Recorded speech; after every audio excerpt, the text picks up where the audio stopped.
8. dan božične devetdnevnice. Papa Panov se je z roko dotaknil dojenčkovih nogic in takoj vedel, kaj mora narediti.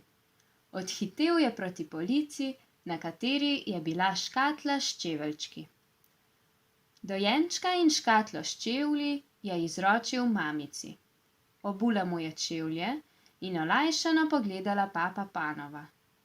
Nasmehnila sta se drug drugemu in papa Panov je takoj vedel, da je bila odločitev prava.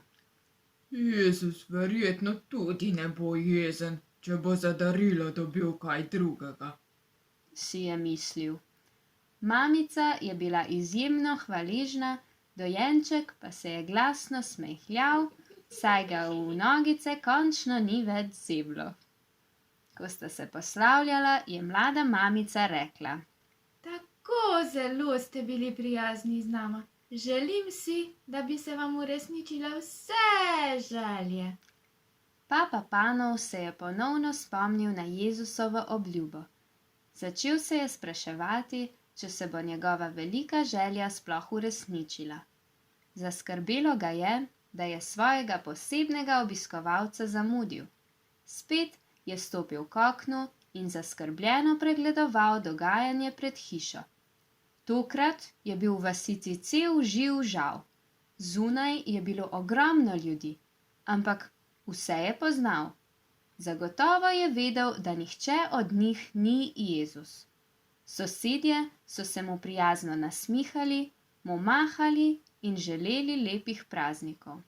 Ampak tam je zagledal uboge brezdomce. Stekel je do štedilnika, vzel juho in hlebec kruha ter vse skupaj odnesel brezdomcem. Zaželel jim je lepe praznike in se vrnil k oknu. Jezusa res ni želel zamuditi. Čakal je in čakal, a skrivnostnega tujca ni in ni bilo. Pozornost do bližnjega v stiski je tista pozornost, ki je Marija ni bila deležna, ko je z Jožefom iskala prenočišče. Bodimo pozorni drug na drugega in naj nas pri tem spremlja Marija. Zdrava Marija, milosti polna, Gospod je s teboj, blagoslovljena si med ženami in blagoslovljen je sad tvojega telesa Jezus. Sveta Marija, Mati Božja, prosi za nas grešnike, zdaj in ob naši smrtni uri. Amen. V imenu Očeta in Sina in Svetega Duha. Amen.